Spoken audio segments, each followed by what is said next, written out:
pear-shaped, kettle-shaped, and more. Gourds.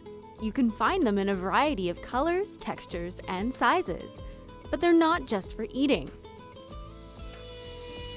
Jessie LaFontaine is one of only a few fine gourd artists on Vancouver Island whose interest in this unique medium began back in 1999.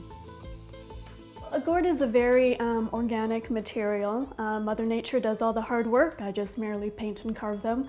It takes about a year to grow, and I like the fact that it's a three-dimensional surface. As opposed to just being a painter or a potter, we're only kind of doing one element.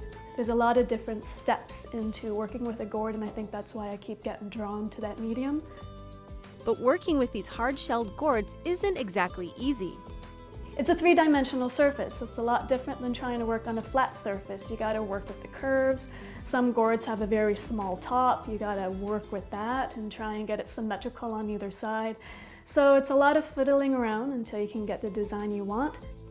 It's an intricate process for each of Jessie's creations. Once the design has been sketched out, she paints the gourd using a semi-transparent leather dye that allows the pattern or wood grain of the dried gourd to appear. Then, using a special set of woodworking tools, Jessie carves out parts of the design and then finishes off the piece using gold leaf, stones, shells, or even twigs. I also use a lot of fossils such as ammonites and trilobites for the handles, or I'll actually inlay it in the gourd itself.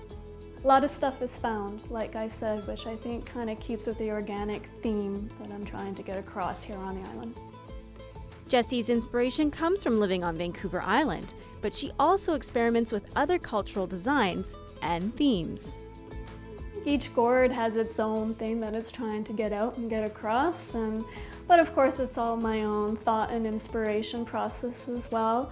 I do love doing ravens and of course the dragonflies and seahorses and stuff like that, but yeah, I think each one tells its own story for sure.